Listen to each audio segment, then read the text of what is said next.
So today the topic will be pragmatism beyond the West.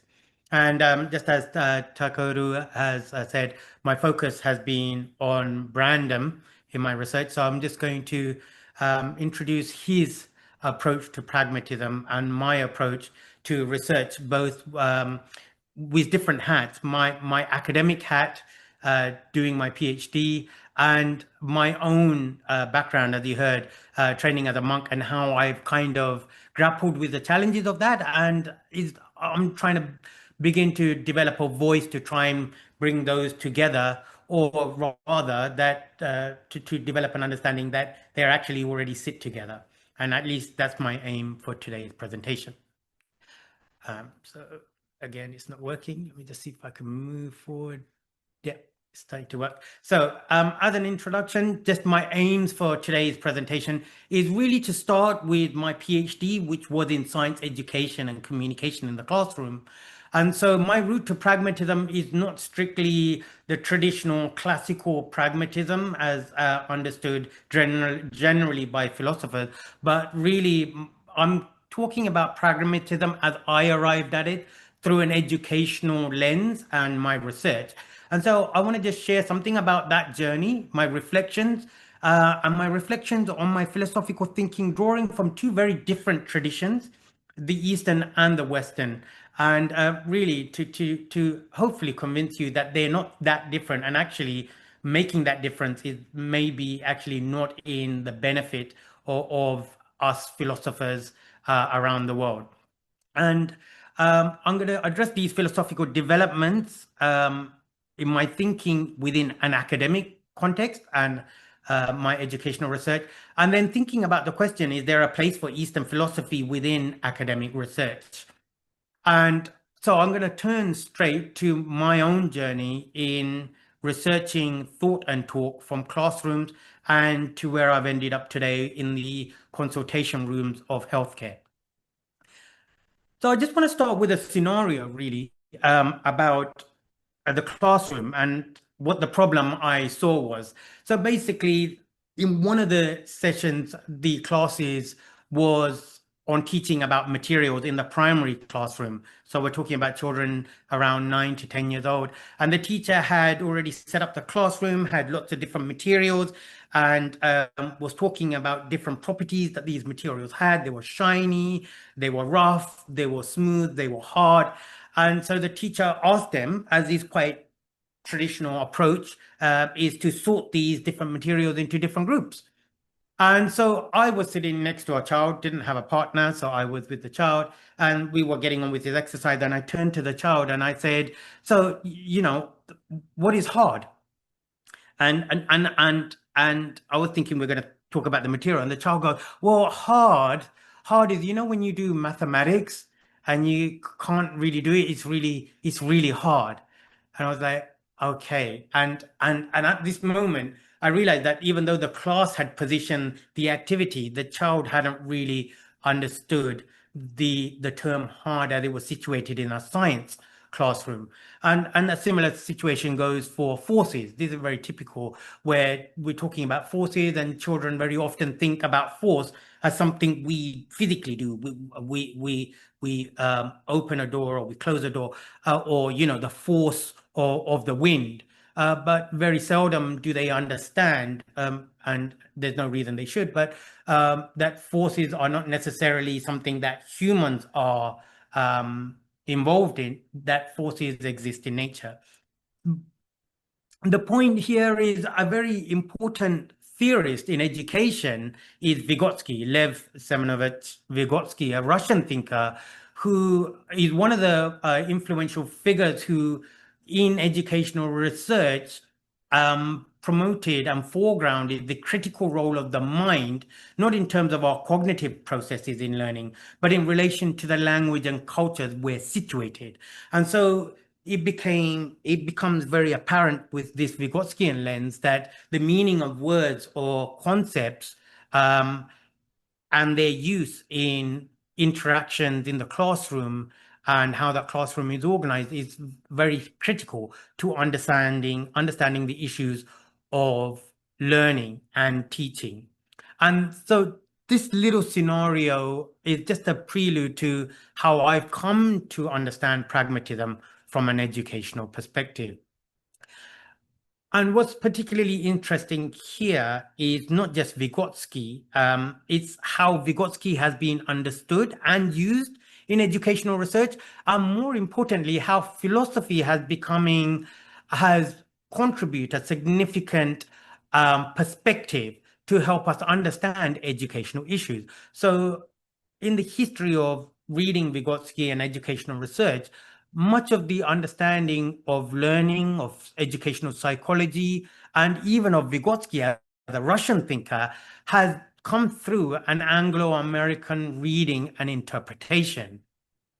And so in line with this, it relates to the American pragmatists. They sit there in the background as underpinning those interpretations. But my supervisor, Jan Derry, has brought a very different lens to understand Vygotsky, which is by attending to his philosophical commitments or the tradition he worked in. And predominantly, she has argued and articulated that Vygotsky, unlike the Anglo-American readings, is not just about education, language, or culture. Actually, his work is deeply rooted in Hegel's work and more broadly within the German idealist tradition, which has been neglected and marginalized within these Anglo-American readings.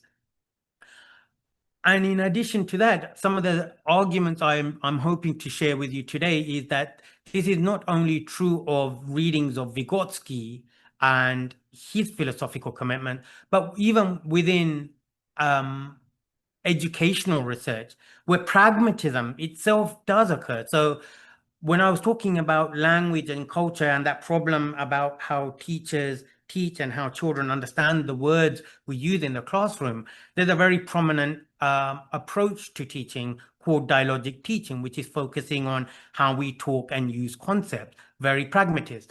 However, this pragmatism that's understood and used in dialogic teaching and theorizing is more specifically referred to as objective pragmatism. And so this pragmatism still sits within a very particular tradition. And understanding Vygotsky and Hegel, I was introduced to a very different form of pragmatism and an emerging form of pragmatism, which I want to share with you today. And then that will bring us into pragmatism and Brandom. But in relation to the latter part of the presentation, what I want to speak about is that these issues are not just about education, Vygotsky, or research.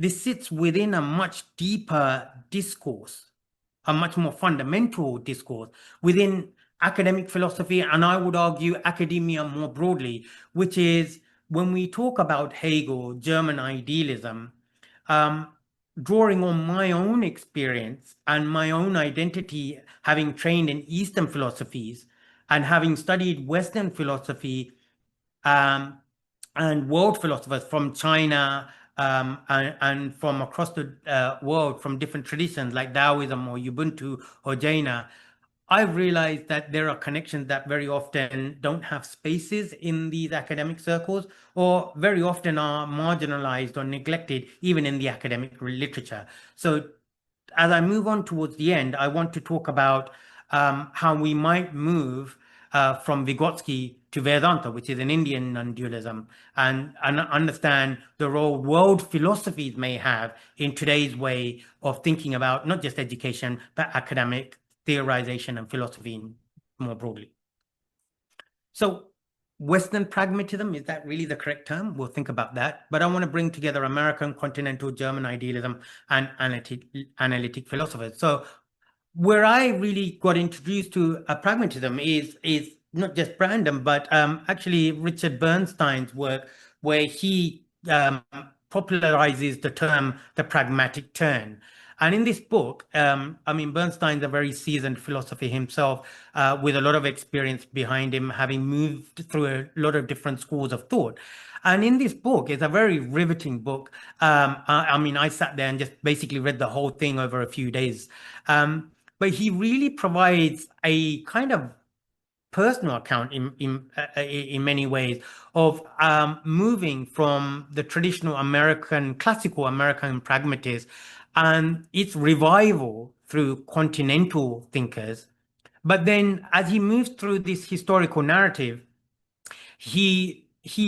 the work culminates in what he terms the Pittsburgh Hegelians, which refer to John McDowell and Robert Brandom. And known as the Pittsburgh Hegelians, their work essentially bridges philosophical traditions of American pragmatism and German idealism, but within the tradition of the analytic philosophy. So I would just want to say something about the Pittsburgh School of Philosophy. It's a term that's being used by different philosophers, and the Pittsburgh School of Philosophy is really addressing three main philosophers, not only, but mainly Wilfrid Sellars, John McDowell, and Robert Brandom. And what brings them together is a shared concern with knowledge, mind, and the world. And their work is rooted in Hegel, and in Western philosophy, German philosophy tends to be. I was at a conference once, a Brentano conference, and I remember one of the comments that was made was, if Brentano was alive, he would have been turning in his grave if he knew we were discussing Hegel. I'm paraphrasing, but something along those lines. So there's this sense that German philosophy was really the bottom of the barrel, in a sense, within the analytic tradition. And so the Pittsburgh School is really bringing Hegel and German idealism back to the table. They're reviving and reinterpreting it within the analytic tradition, making it viable, palatable by what Bernstein says, domesticating Hegel. And their work is predominantly influenced by Wilfrid Sellars and his critique of empiricism, rooted in foregrounding the role of mind and thought and language in our understanding of empiricism, rather than sticking with a staunchly empiricism-rationalism divide. And so it's within this tradition I understand pragmatism and the pragmatist turn to meaning and normativity within the social dimensions of rationality. So really bringing the historical and cultural context in which thought and language of mind and knowledge already operates. So coming to Brandom, so the rest of my presentation is really going to focus on Brandom, as that's been my area of expertise and what I'm really drawing on in my current work and research. Brandom's philosophical project really operates around epistemology and language and mind. So it's at once a philosophy of language, a philosophy of mind, and an epistemology. And it's highly systematic, it's complex, so there's a lot of new language he brings, and I'm hoping to kind of provide some orientation to his terminology and then bring it to relate to Eastern philosophy as I understand it. So he provides a comprehensive theory of language and meaning. And firstly, one of the things he presents, following on from Brandom, is the fundamental problem of the given, or as Wilfrid Sellars says, the myth of the given. And this is the idea that our knowledge of the world or our understanding is somehow given to us through our sense perceptions, or in some way the meanings that we have are somehow a form of representation in something else or referring to. So the idea of meaning being explained by a referent and referring. And Brandom approaches his epistemology by marking this approach that really stems from the Cartesian enlightenment, even though it's not strictly Cartesian, but fundamentally his argument is it's in some form a commitment to explaining meaning and knowledge and the mind through representation or representationalism. And he offers an alternative to this kind of representationalism, which inherently operates with a fundamental and implicit commitment to a dualism. And so I just want to pick out one of his quotes from his more recent work, In the Spirit of Trust. He says, from both Hegel and Sellers, the central, well, this is me just drawing on his quote, from both Hegel and Sellers, the central argument here is the rejection of the intelligibility of any concept of a kind of knowledge that is purely immediate. And that's the notion of given. That it involves no appeal to the inferential abilities or consequential relation they acknowledge, Hegel's mediation. Now, what Brandom is saying in this quote is fundamentally that knowledge isn't immediate, and not only is it not immediate, it doesn't attend to something fundamental about meaning and language and culture so critical to understanding humans and humans as knowers, which is that it's mediated. It's not a relation, a reference relation. It's a relation that occurs and is powered by our inferential abilities. And what does that mean? That inferential ability, that really underpins his inferentialist epistemology. That is, that any knowledge or concept must involve a rational judgment, coming straight from Kant. The idea that our reasoning, meaning, and conceptual content are rooted in rational judgment. And rational inquiry into human minds, that is philosophy, and knowing, epistemology, involves recognizing this distinctive nature of our human awareness, what he understands as our sapient. So this is fundamental to how Brandom sets up his epistemology. It's not rooted in explaining the world. It starts with putting front and center the nature of the human mind. And what is that human mind? And that's what he refers to sapience. His sapience is this idea that we as humans are not simply sentient. We're not just awake. We're endowed with sapience. And sapience is an awareness and that awareness is not just being aware of some external world. It's that awareness is that we are responsive, not just to causes or stimuli coming in from the world as some sort of given, but we're responsive to reason. We have reason for what we think, what we say, and what we mean. And so his project is set out as follows. Brandon claims that whereas psychological and empirical studies are concerned with how the trick of concept use is done, philosophers are concerned with what could in principle count as doing it, a normative rather than empirical issue.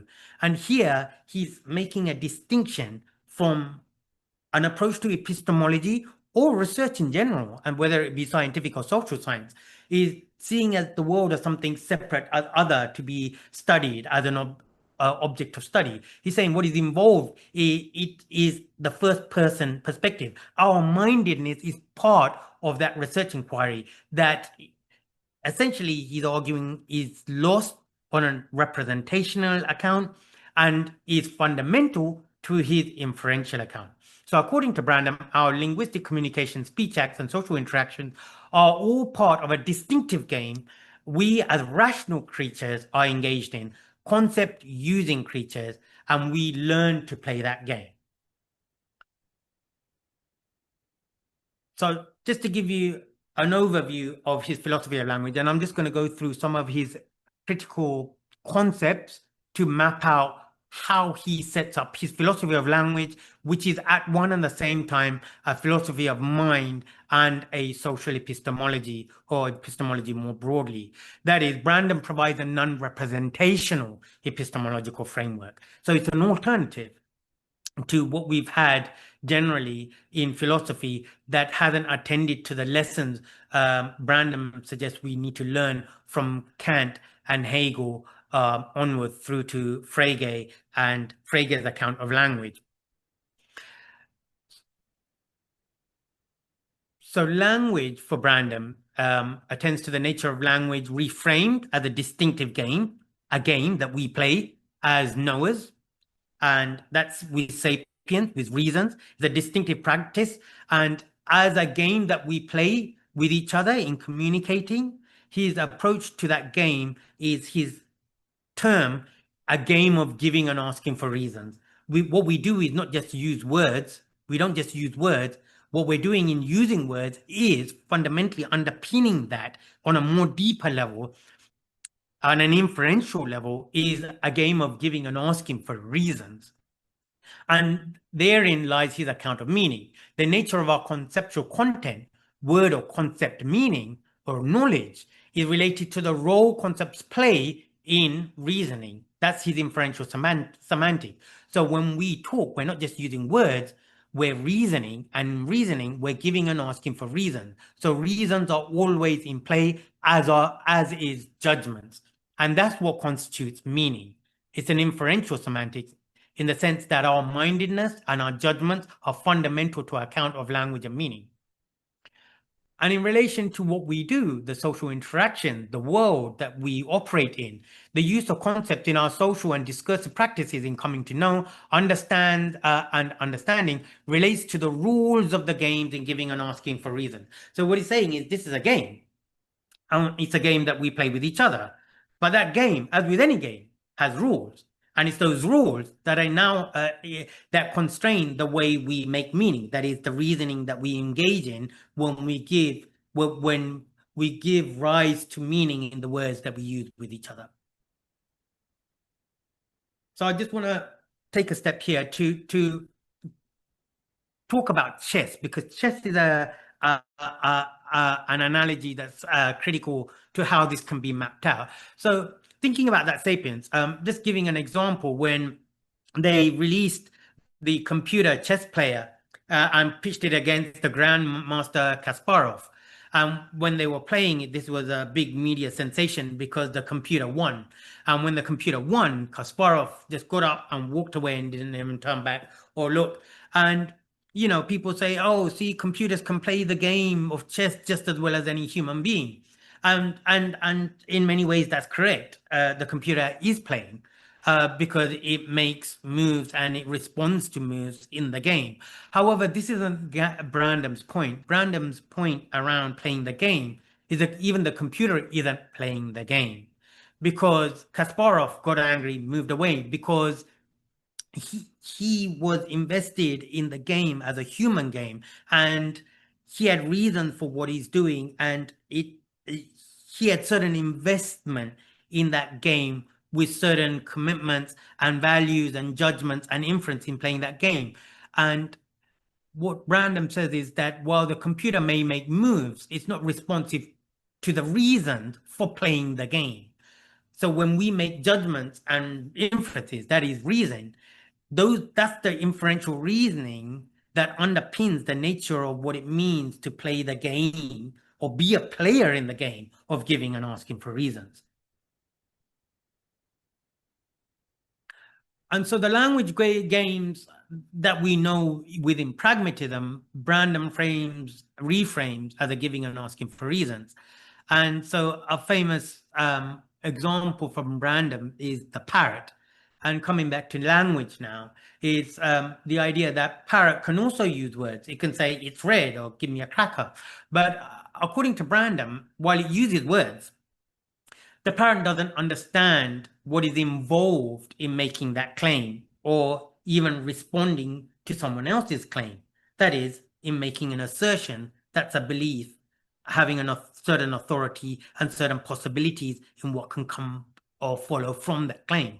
He claims that our human responses or saying, doings, and believings are already always conceptual in a way that a parrot is. It's just making noises.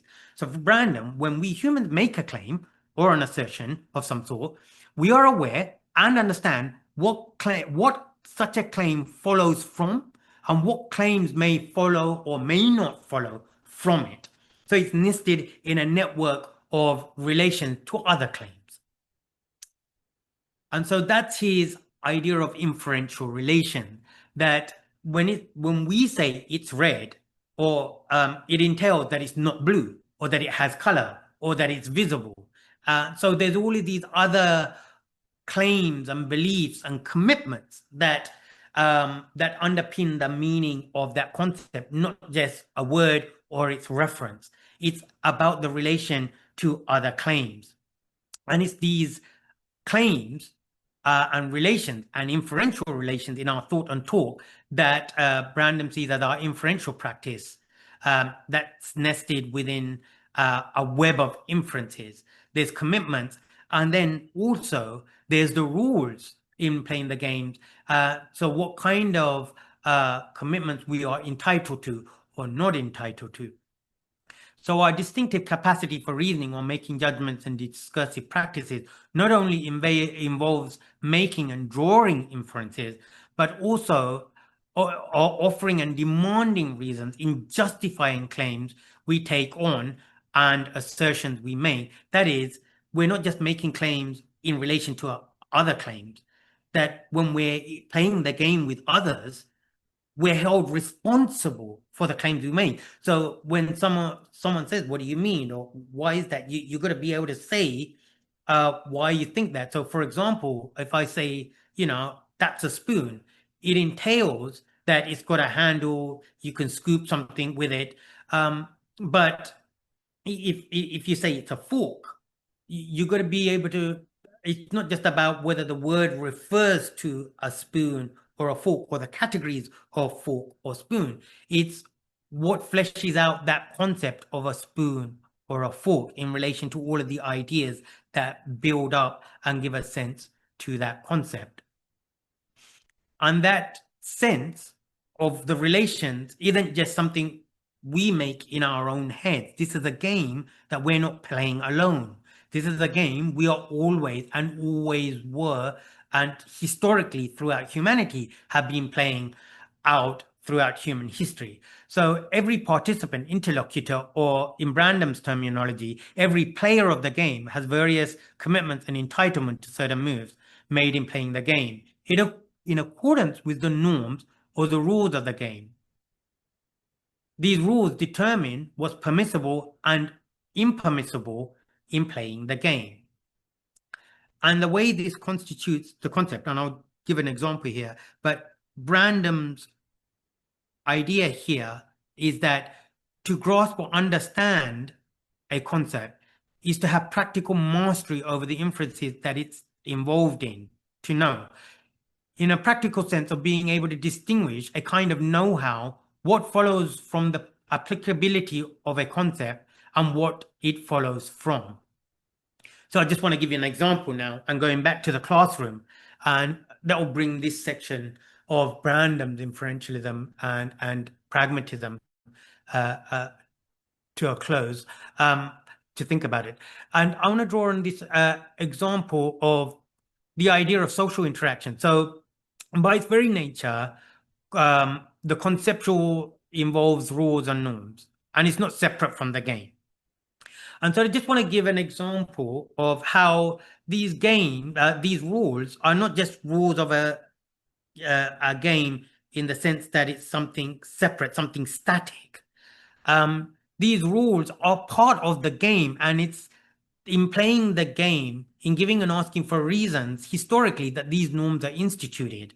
And it's the game itself that institutes the very norms that we abide by and are constrained by. So, for example, we can just think about children when they create their own vernacular. For example, sick or wicked.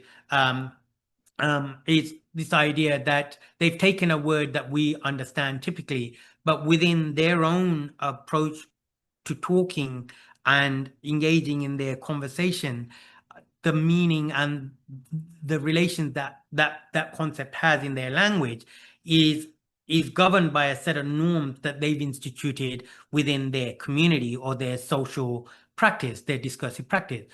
A more scientific approach that I found and used within the primary classroom was in relation to the concept of planet. And so we know what a planet is, and in talking to the teacher, when I asked what is a planet, she said, "Oh, it's anything that goes around the sun." And when I was discussing this with her, I asked her, "So what about the moon? Is the moon a planet?" She goes, "Oh, no, the moon's not a planet."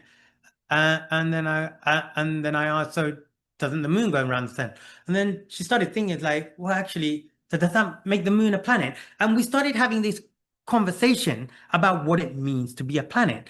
And while this may seem like a trivial point because it just means you need a more scientific understanding of what the planet is and what it means in science classroom, within the scientific community, the norms are constantly changing and shifting in playing the game of giving and asking for reason. For example, Pluto used to be a planet, but what happened was Pluto is no longer a planet because what happened in the debate around planetary bodies and the definition is the definition when they were debated and updated, Pluto no longer sat within the inferential networks of what constitutes a planet. And the scientific debate that came out was what made Pluto excluded was all the planets have their own orbit around the sun. And Pluto, at one point, actually falls into the slipstream of Neptune. And the reason it falls into the slipstream of Neptune is because it doesn't have sufficient mass to hold its own orbit around the sun. Now, this is something that could be understood and explained by planetary scientists. But historically, planets and the definition of planets were derived from astronomers who made observations of planetary motions.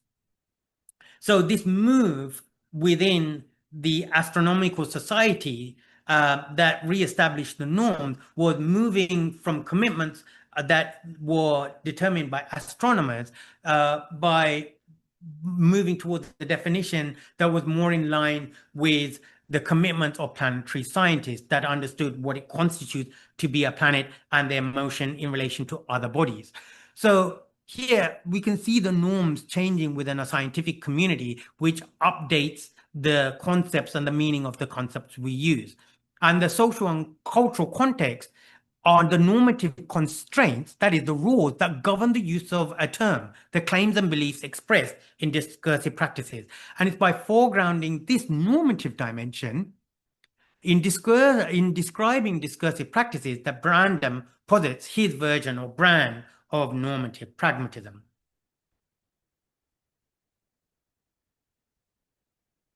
And so I just want to say something about the example of just given with the teacher. So when we discuss the notion of planet, through the discussion and actually understanding what a planet is and what's not a planet, and actually that it wasn't very straightforward, this discussion itself led to us being able to design the class and the lesson plan very, very differently.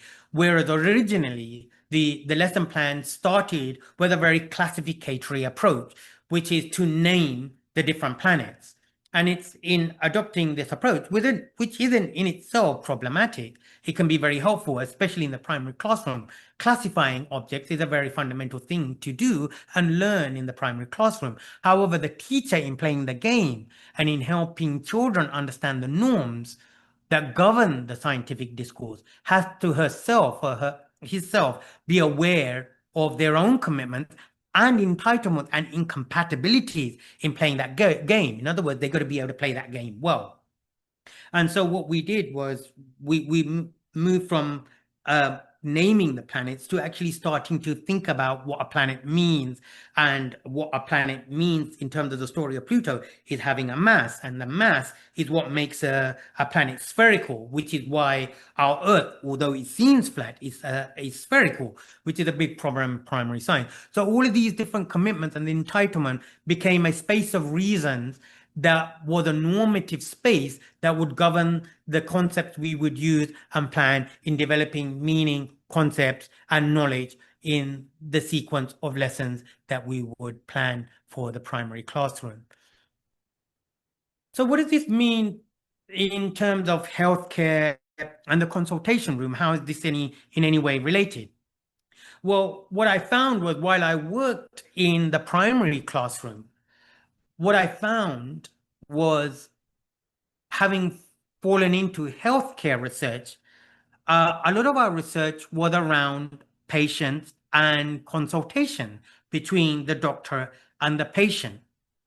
And as it turns out, medical education, there's a slogan I've heard from medical students and doctors, that they're drilled in from the beginning. They're told classify, classify, classify, and there's a very distinct reason for this, because science is very often located in explaining concepts through classificatory approaches.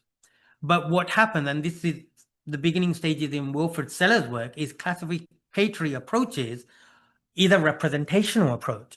And what's missed by classifying is the meaning that constitutes those classifications, and also the norms that govern the discourse that led to those classifications in the first place. Because there's no reason there's no reason one classification should be dominant. There's always reasons at play. For example, the way we classified planets in line with astronomers with the way we classify planets in relation to planetary scientists. So in the healthcare situation, what I was enabled to do was to talk about healthcare communication in terms of the consultation room. And what became very clear to me and researchers in healthcare and healthcare professionals was how their understanding of language and their lack of awareness of how culture and norms are at play was not only neglected, it was really missing from the research process. So what ended up happening was, in many ways, I attribute my ability to engage in these discussions to Brandom's Inferentialism, is that very often in healthcare research, it's a multidisciplinary team. So we would have different concepts like diet or lifestyle, and a dietitian and a transplant surgeon would talk about these concepts like lifestyle or diet very, very differently. For example, a transplant surgeon would talk about lifestyle or diet in terms of metrics, sugar levels, potassium levels, lifestyle in terms of level of drinking, blood pressure. But the dietitians, being much more rooted in people's everyday lives, were much more aware of the cultural dimensions that govern these concepts. The sleep patterns, who they're living, their blood pressure goes up, their diet is very bad, suddenly because the mother-in-laws moved in with them. And so it became apparent to me that I needed a way to make medical people aware of the implicit norms at play. And inferentialism is what allowed me to look at the commitments, entitlement, and incompatibilities in the communication and approach to research.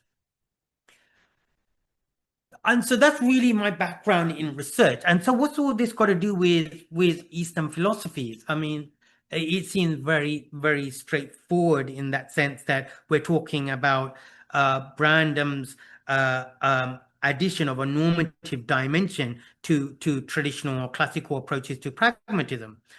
But what I want to argue is that Eastern philosophies, and more specifically South Asian philosophies and the concept of Dharma and action, may provide us not just some historical insight, but actually might suggest that we might have more broader, richer, deeper, and inclusive and diverse conversations about these kind of issues, especially in relation to multicultural education or inclusive healthcare practices, especially in view of the increasing use of AI and data, where we're seeing that the data itself operates within a classificatory approach that doesn't give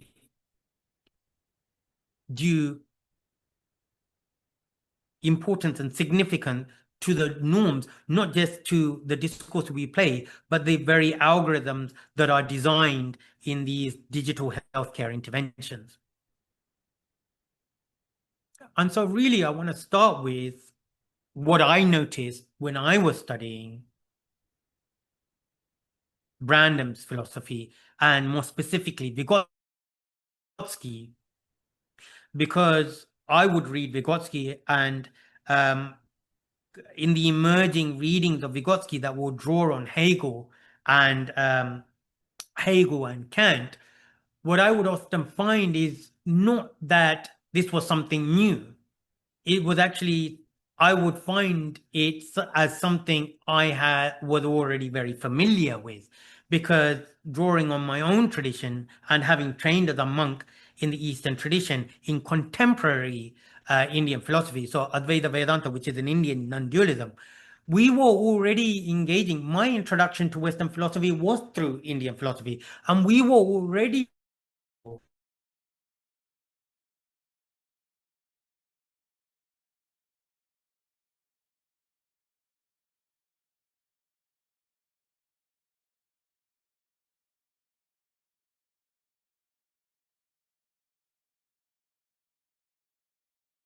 dualistic epistemology and inferentialist epistemology. Now, the role of Eastern philosophies and non-dualist epistemologies from around the world, but they're often neglected and remain unacknowledged in academic discourse. And certain Western scholars have acknowledged some of these issues, very few. And so, two quotes here just to kind of give you a flavor of some of the issues. So this is in relation to Kant, and this is from the Stanford Encyclopedia of Philosophy under a particular category of Kant. It's not the main page, it's one of the subpages. And it says recent research suggests that the key ideas of Kant's natural philosophy also have sources in Taoist, Buddhist, Hindu, and Confucius thought, which were disseminated in continental Europe by Jesuits based in China. And then subsequently, they also say he was unaware of the far eastern roots of the notions that influenced him. The historical irony is that he dismissed non-Western cultures while being deeply influenced by them. And not only that, I would go further in some of the references I've listed here. We've also starting to acknowledge that actually a lot of the philosophers, unfortunately, also harbored colonial and racist attitudes in their approaches. And that's a discussion we really need to have when we're thinking about these philosophers, especially when someone like me reads these philosophers and is deeply inspired by these connections. I also see the downside and the way that I am inclusively marginalized by not including these kind of narratives in the history. So I want to turn to an opinion piece that was in the New York Times by Jay Garfield and Norden, where the op-ed was that if philosophy won't diversify, let's call it what it really is. And he's really talking about academic philosophy, but it's a subtext for really talking about how we don't really address the colonialism and the discrimination and the racism within philosophy. And of course, in American pragmatism, given the history of America, it's very interesting to look at American philosophers like William James. When we look at his work, it's very interesting to look at how interested he was in religious experiences related to Indian philosophy. People like Swami Vivekananda, who was coming to India at that time, and that's a narrative that I, in my frustration, started looking at during my thesis, and then I put in my appendix, and then fortunately it has been published as a chapter in fan fiction, autobiographical writing, and education. And the point here is, I just want to draw a quote from the op-ed here, is number one, he addresses Buddhism and Hinduism and various philosophies, indigenous philosophies from around the world. But what he says here, and this is what I really want to play on for the next few minutes that I've got left, is that he says, we hope that American philosophy departments will someday teach Confucius as routinely as they now teach Kant. That philosophy students will eventually have as many opportunities to study the Bhagavad Gita as they do the Republic. And he goes on to say more. And it's really worth reading. It's only a few pages, but it's brilliant.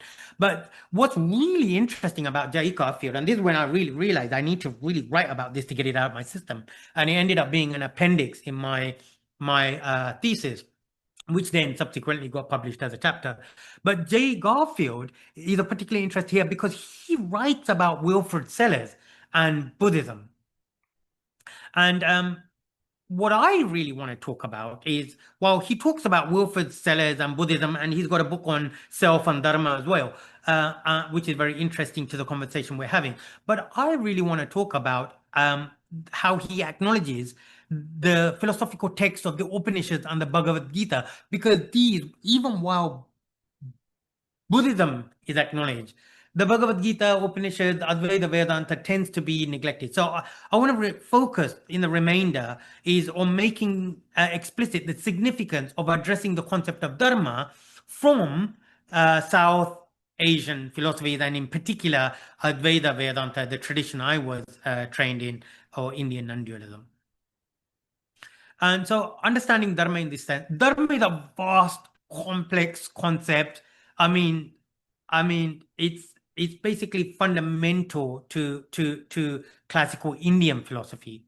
And so broadly, let's just say broadly, it can be understood as righteousness. And I'm going to unpack this. I'm going to unpack what we mean by righteousness in a more philosophical way. But generally, we say Dharma, it means a way of life. It means the values of leading your life in terms of society, yourself. It's about righteousness relating to religions that have their root in South Asia. So Buddhism, Hinduism, Jainism, Sikhism. And so immediately Dharma is it's within religious discourse. And the term has come up, and there's problems with it, but it's very interesting to think about this, is Dharmic religions. Dharmic religions has been used and has been, I mean, it's a contested term, so I'm just putting it out there, but it's been used in contrast to Abrahamic religion. Now, I just want to share a little episode from my history in studying philosophy in a Jesuit college. When I was studying, I remember doing philosophy of religion, and it just shows how much hasn't changed in academia, because we're going on 20 plus years now. And I remember studying philosophy of religion. Now, I was hearing all of these arguments. They were talking about, Kalam and Islamic philosophy and Jewish and Christian philosophies. And I could see a fundamental problem in the arguments. It was all underpinned by a dualism, because God and believers were fundamentally set as a dualism, or within a holy trinity. So immediately after the lesson, I went to the lecturer and I asked, "Oh, when are we going to cover, the Eastern philosophies?" Right? And that's how I was pulling. I said Eastern philosophy, and they go, "Oh, I'm very sorry. You're going to find this very frustrating. But unfortunately, when we say philosophy of religion, we mean the Abrahamic religions." And it was only recently with a conversation with a friend of mine that he used the word Dharmic religions. I was like, "Oh, that's such a fantastic term." And so it kind of sets up how religion and religious discourse makes this distinction. But my argument is that we shouldn't be making that distinction at all. And in classical Indian philosophy, Dharma is a central concept, while its meaning and use differs across the classical philosophical system, Jainism, Buddhism, and various different branches of Hindu philosophy. Now, what's important here to make explicit here again, a lot of discussions come around Hinduism, but Hinduism is an exonym. Hinduism is a term, it's an exonym. It was a term given to the indigenous people of Bharat or India. Even India is an exonym. It was a name given by the Greeks, Indoi. But Hindu is a term given to a group of people. And so actually the Indian philosophical systems, or the Hindu philosophy, took certain scriptures that they had as fundamental, the Upanishads, that were read in different ways, but the non-dualism has prevailed now, and is the most dominant form in India.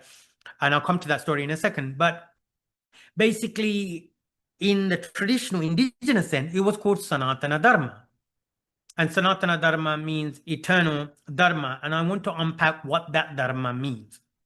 But yet, it tends to be marginalized even within academic discourse, because there seems to be space for Buddhism, but we very often fail to acknowledge that Buddhism, while born in India, isn't the dominant form of philosophy that's followed because of Advaita Vedānta of Adi Shankaracharya, who through schools of debate. So in India, every philosophy had a school of thought, school of philosophies that would debate each other. It wasn't religious conversions; it was debate.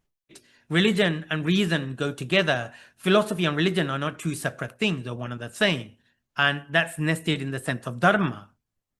And in that argument, it was Adi Shankaracharya's Advaita Vedānta, non-dualism, that won over the Buddhism in India. And so I'm suggesting that there's a very important place for Advaita Vedānta. If we're going to take Buddhism seriously, we should be taking Advaita Vedānta seriously. And more importantly, we should be taking world philosophy seriously.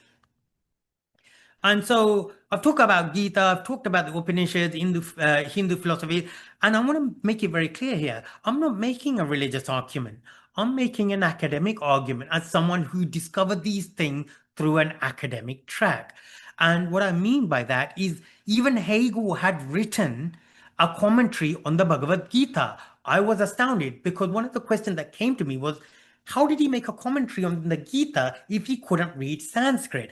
And it turns out that the Germans were one of the few nations that came to India and didn't colonize. They actually came to India, studied Sanskrit, and went back to Germany and actually studied these texts. And so there's a book here called the German Gita that really maps out the influence of the German Gita and the Gita within the German thinkers, not just the idealism, but also the romantic thinkers that came before it. And essentially, their conception of science and nature before many German thinkers defected to America to influence American science, that then led to conversations around quantum physics and the nature of that. But that's a very different story.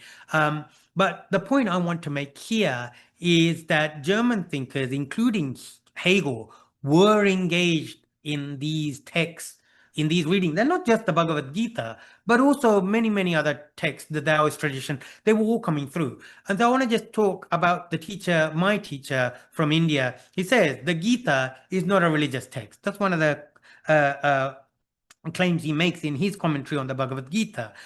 Not because it's not religious, because the very idea of religion is a Western conception. And this is where Brandom's norms comes into play. We're already using words and concepts that are nested in an academic discourse. And we need to make those norms explicit if we want to have an inclusive philosophical discourse. And so it's not religious text because we don't subscribe to religion. It's understood as a dialogue in the wisdom tradition of India or Sanatana Dharma, and it's a philosophical work. And so this is what I'm trying to just allude to, is the connection. And I'm just coming up to the end now, just making this. So we need to take these seriously, but also the point here is not just the historical relation between Kant and Hegel or the Bhagavad Gita or Eastern philosophers or many other philosophies from around the world. The point is it's not just historical. It not only influenced the American philosophers, but people like Schopenhauer or Schrödinger or Oppenheimer. Oppenheimer, on the explosion of the atomic bomb, quoted a verse from the Bhagavad Gita.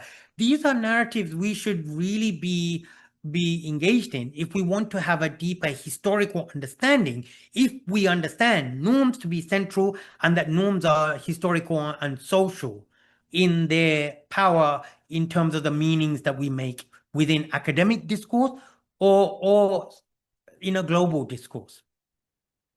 And so I just want to end on a more personal note, just moving into my hat from a more oral tradition, is Advaita Vedānta, Indian non-dualism. I studied at what is called a Gurukula, or the Narayana Gurukula, which is basically following on Narayana Guru. And Gurus here is not some religious figure. Guru here, in a philosophical sense, is a wisdom teacher.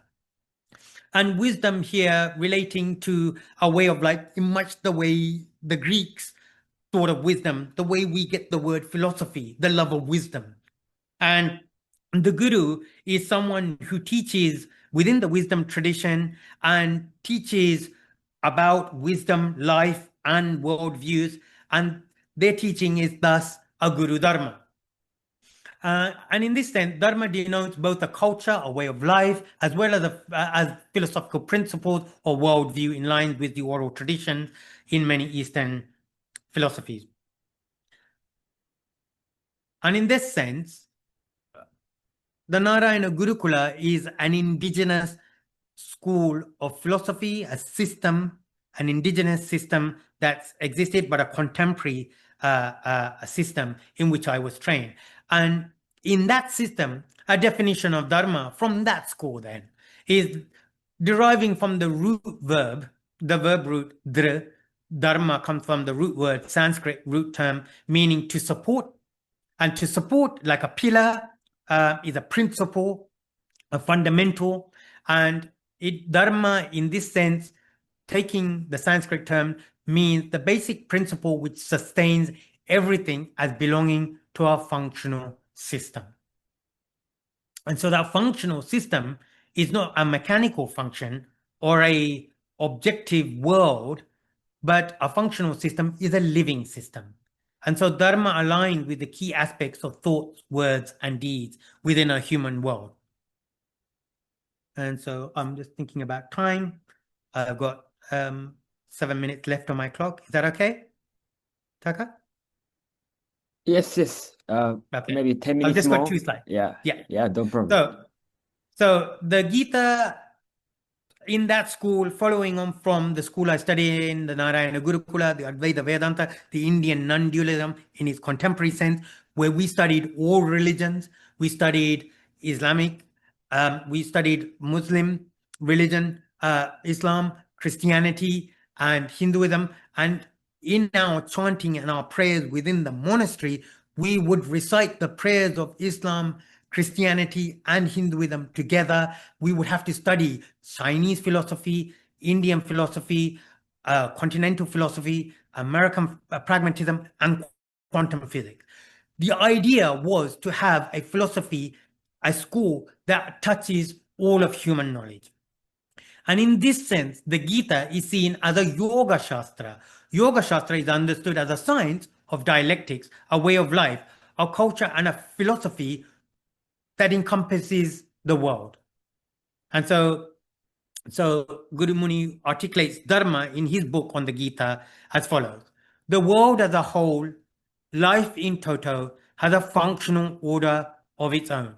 Humans are also part of it. The Kurukshetra, so the beginning sentence in the Bhagavad Gita is Dharma Kshetre Kurukshetra. Dharma and the Kurukshetra, the locality named at the beginning, literally means field of actions, karma. And so Dharma and karma, that is the philosophy and the action, are the fundamental starting point of Bhagavad Gita as a philosophical text. And its focus is human actions in accordance with the activities of our total life system as righteous. So I started about Dharma being righteous as a broad religious concept, but in a philosophical sense, that righteous is an understanding of our human actions in relation to karma and dharma. That is the principles that we live in as a way of life and a way to deal with the conflicts we have in life so that we can live in a more harmonious relationship with others and humanity and the world.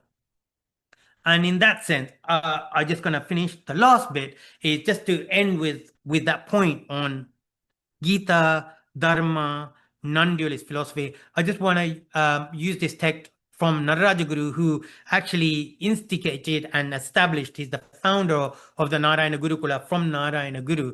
And he studied in Sorbonne, drawing on Henry Bergson and his philosophy of intuition, and linking it with the American pragmatists, linking it to the dualism of Western philosophy between empiricism and rationalism, and bringing it all together back in the 1960s. And this book was published in 86, but he was thinking and writing about this from the 60s. He wrote a book, The Search for a Norm in Western Thought.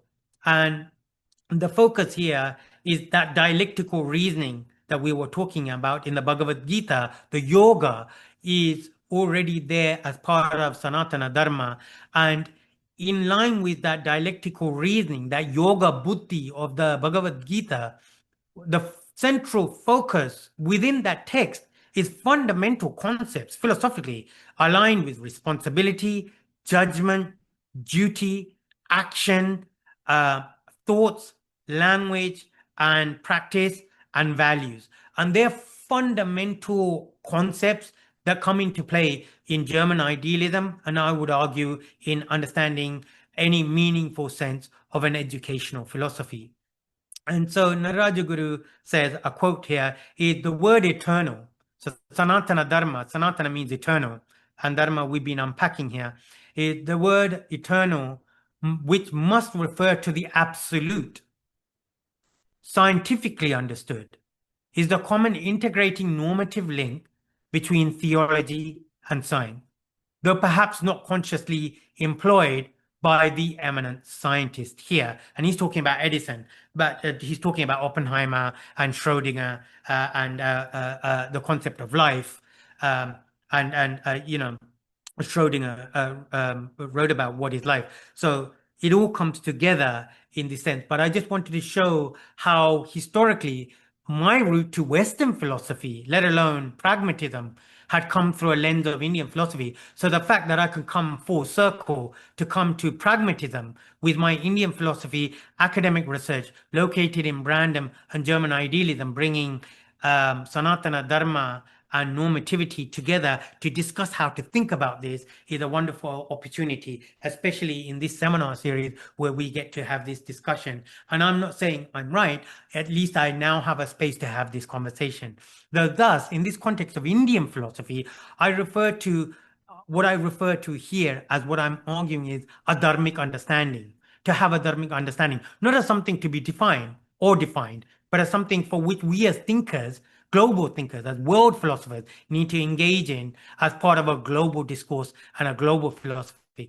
Whether it be eternal dharma, that is Sanatana Dharma, or Brandom, when he says it's norms all the way down. I think that's a sentiment that resonates at the heart, not only of Bhagavad Gita, but of Advaita Vedānta in its essence.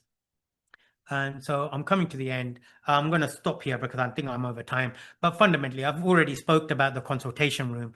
But I really say a lot of these thoughts is what I'm really talking about in terms of engaging, relating, and the networks that we need to build so that we don't only think about norms or make norms explicit, but in making norms explicit, we become aware of the norms that actually establish the kind of academic hegemonies, epistemic inequalities and injustices we're already situated in. And that's a conversation we can now have as a global community of philosophers or pragmatists. And with that, I'm going to end. Thank you very much.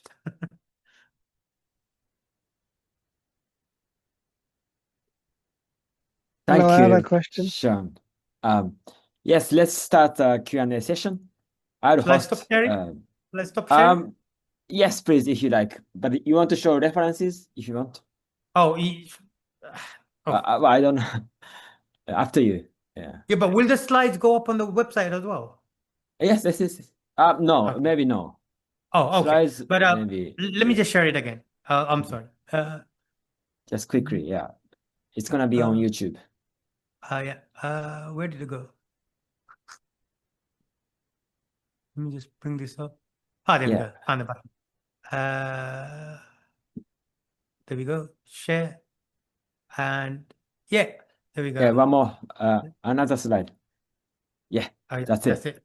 Yeah, that's the slide. Yeah, okay, that's fine. Okay, thank you very much. Yeah. Thank you. Okay, let's start the Q&A session. And where to start? There's somebody who has no name, but do you want to start with you who walk slow, look above, embrace life? Walk slow, look above, embrace life. Thank you. Hello, I'm a long-time listener, first-time communicator. I just wanted to ask how to apply these dharmic principles in daily life. Thank you. So I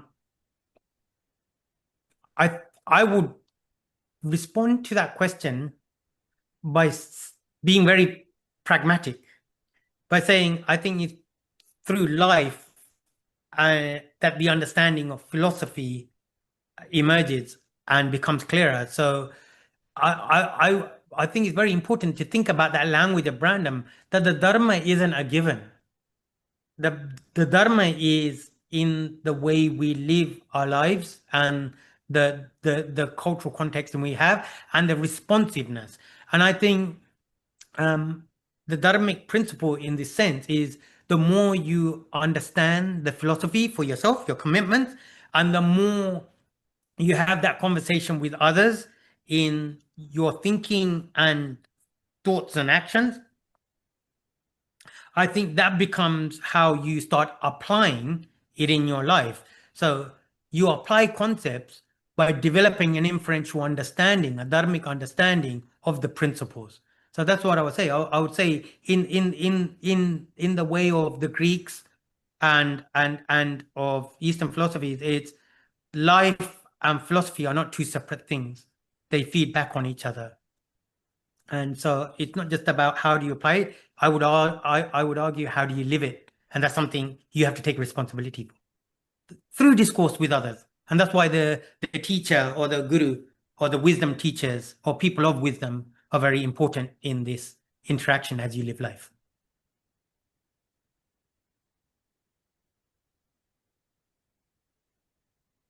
Where are these people then? I'm in the UK at the moment, and it'd be good to connect with these communities and these teachers, etc., to be able to have this discourse and to understand and learn more.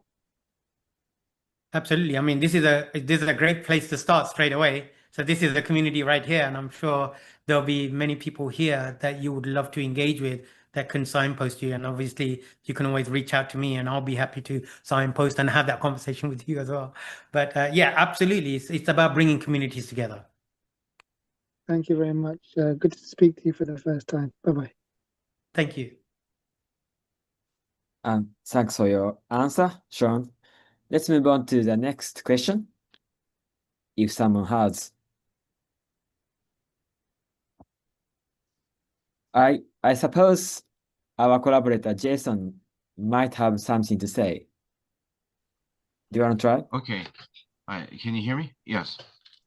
All right. So I find very fascinating because this is covering topics I know only a little bit about, but have not explored deeply. One thing that struck me is a possible connection between Sean's citation definition of karma as a field of actions, and on the other hand of Brandon's concept of web of inferences.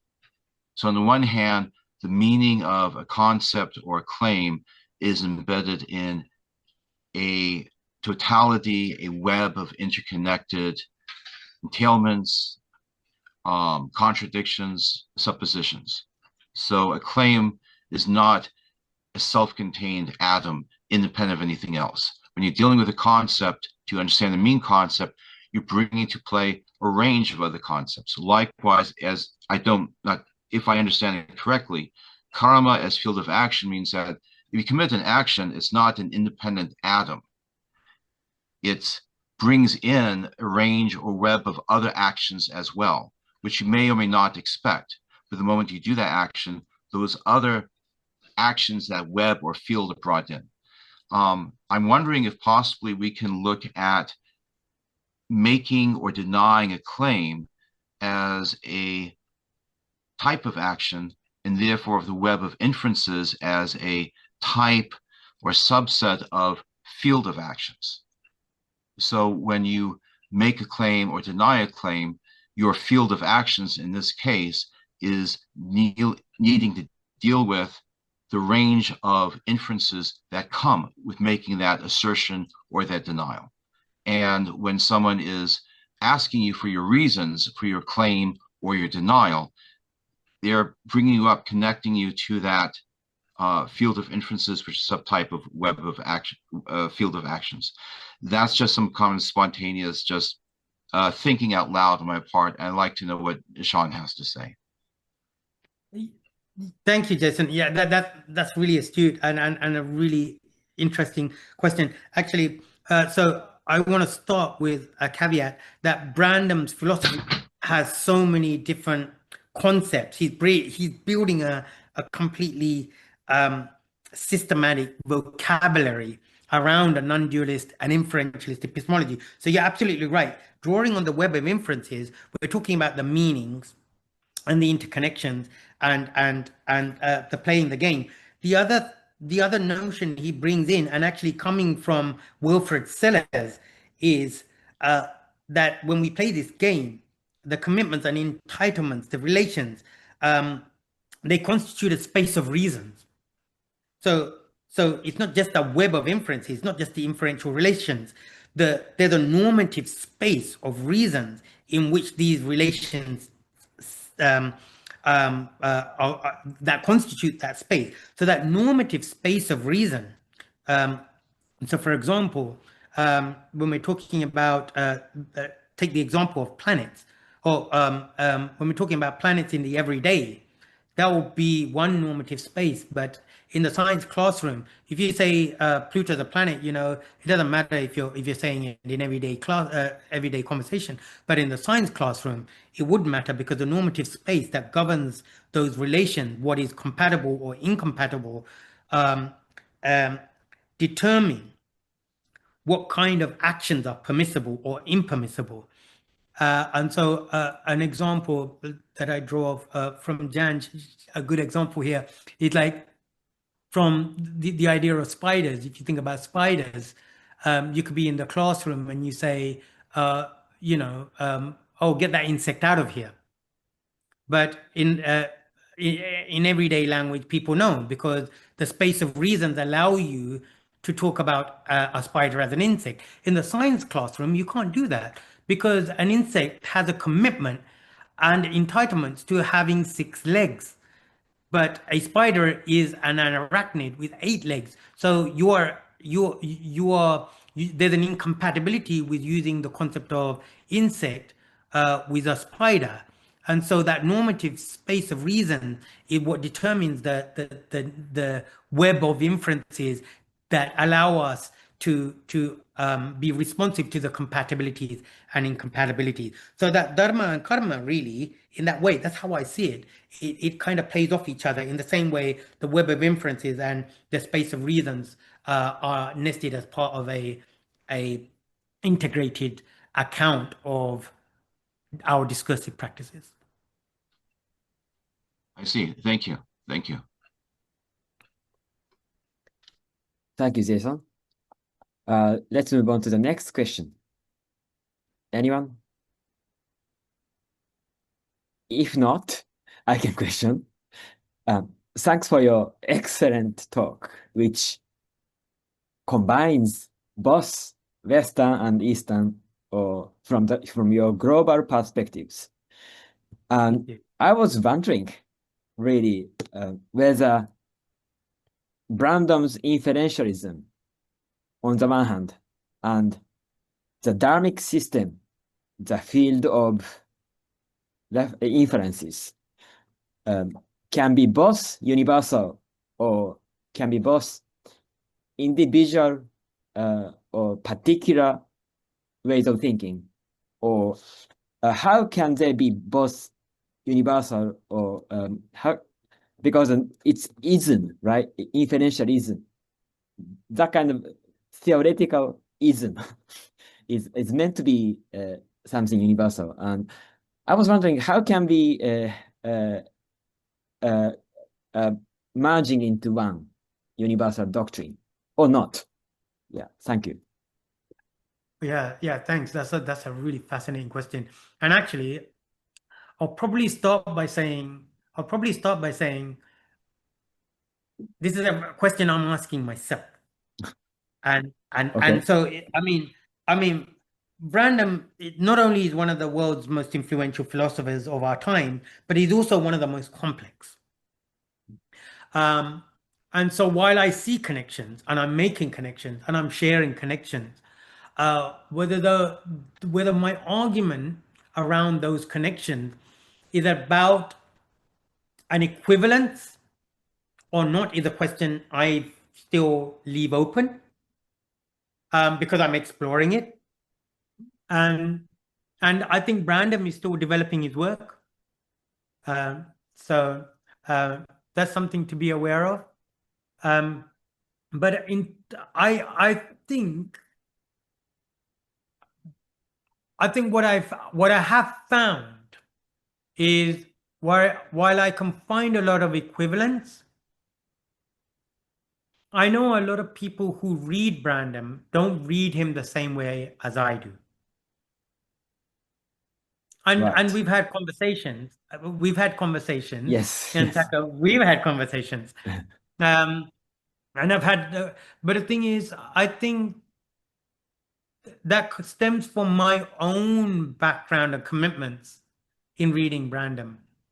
So I'm really interested in understanding, and I've done this for a long time with my fellow PhD students at the time, where I kind of realized this is a very valid point. Where initially I didn't really believe it was a valid point. I was very skeptical. I was wondering whether I'm making up connection because I wanted to see them. It's only later on when I started exploring, I started realizing there's historical connections as well as contemporary one. So I think I am engaged in understanding how much of the connections I see are my own commitments and my entitlements. And I think I need to have a lot more conversations with others to understand for myself how much entitlement I have and how many incompatibilities there are. But at the moment, I found a lot of compatibility, almost completely to an extent. But what I found is that what is missing, and this is an interesting part, and it comes like the William James point around religious experience, the mysticism there isn't there. And for example, in Brandom, he has a quote in his Reason in Philosophy when he says, he said, oh, what does he say? He said something about being a panpsychist. Panpsychism might be going a bit too far. Or that he doesn't want to go that far. And that's an interesting claim around panpsychism. And I mean, I like the idea of animism, and I think a lot of his philosophy seems compatible with that. But that's all tentative claims, because I think to what extent I'm compatible with Brandom at the moment, it seems fully compatible. But his ideas on AI, his ideas on AI is making me think about what I understand and don't understand about Brandom. And there is a sense in which he sees a sharp divide between sentience and sapience,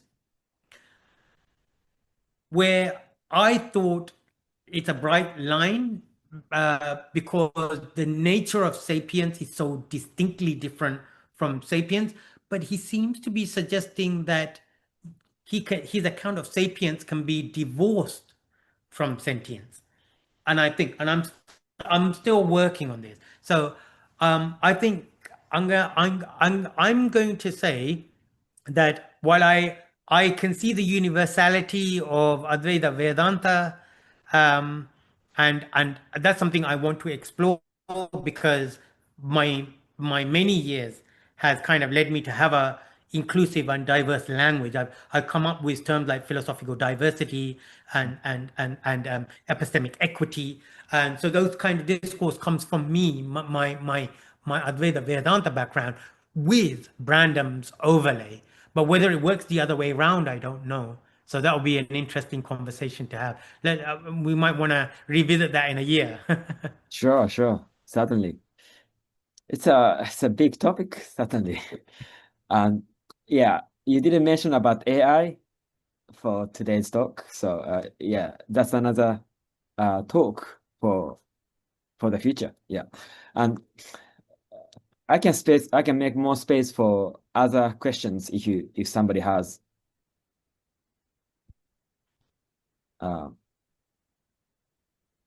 Your previous supervisor was here. And It looks like she's still here. yeah. So I don't know if she wants to talk, but somebody else, if they have.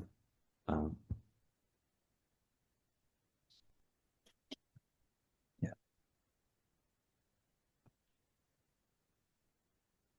I mean, I'll give it a second. But if not, I can just say something briefly on AI because I didn't. Yeah, that's also a good idea. Yeah, for a few minutes. So no question. I think no questions. Well, Yeah. So yes, please. Oh, yes. Okay. So on AI, and this is something I hadn't talked about, but this is where I'm going with this. And one of the things I didn't develop is, and it's very important to pragmatism, is the distinction between truth and trust. And while truth has been historically very important to pragmatism, Brandom talks about why truth is not important in philosophy, why it's not so important in philosophy. And his argument on that is really his notion of truth as being related to people's concepts of representation and the truth of how close a representation is it, or whether it's a full representation, or his fundamental argument lies in truth belonging to that language. And in his inferentialist language, that truth is reoriented in the language of trust. And because the truth is of a claim, emerges from the conversations and discourse that you have in a community that has trust. And trust is a very big issue now within the digital space. And so in AI, what's becoming very interesting is the notion of not just how do we do AI, but when AI does generate an output, can we trust it? Is AI a trustworthy agent in our discursive practices? And in relation to that, because we are seeing AI engage in conversations, the notion of trust is something I'm exploring because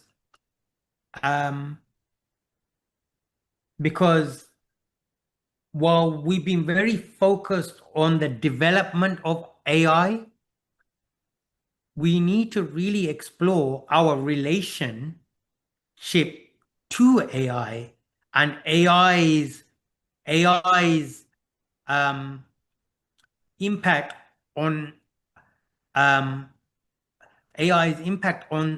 the relation between ourselves, but also on our culture and the norms that we have, the norms that we're instituting. And so when I'm working in AI, and so just to ground this a little bit, so some of the work I'm doing on AI now, what's really interesting is that this is a very important thing in Greek and like Indian philosophy, because the wisdom tradition, a lot of the philosophy is oral and it's a dialogue. And so there's something about the nature of dialogue and trust, because in a teacher-student relationship or knowledge, trust is fundamental. But if we have AI, and we're talking about, AI being a moral agent, we need to think about what it means to be AI. And I think these issues around trust and discourse and norms and dialogue opens up a space to use AI to philosophically reflect on what Brandom's philosophical project is, which is thinking about thinking. Now we need to think about our thinking with AI in the mix, and that's what I'm trying to look. It's not trust in terms of our dialogue. Is what does trust mean in the face of AI? How does that change things? And in healthcare, this is very important, because if you're going to introduce AI into diagnostic care and the doctor is talking to patients, can doctors trust the AI, and can the patients trust the doctor? So this is where I am with that. It's just it's the notion of dialogue with AI in our cultural and social world. Yeah, it's a very very acute point. In the age of AI, there is a transition between truth and trust, or from truth into trust. And I would say there must be some space for pragmatism, which comes into play to redefine truth and trust. And well, this is another topic, and we can explore furthermore in the future. But the time is approaching. Yeah, it is. You must be tired too. Oh no, but I mean, I'm just yes, it's fascinating having the conversation. Well, It's a very fascinating conversation. Yes. Thanks, Jason. We can continue this conversation through the next webinars or another space. We'll keep in touch again. But on this note, let's thank Dr. Shone Surendran once again. Yeah, thank you. Thank you, Shone. Thank you very much. Thanks for everyone for participating and coming. And again, to follow up on the webinar, go to our website, asianpragmatism.org. You can subscribe, be in our mailing list. We'll give you the email with the YouTube recording of the seminar, and we'll also keep you updated on new webinars and also more events related to pragmatism and Asian studies. So thank you all for coming. Thank you, Shone. Thank you very much.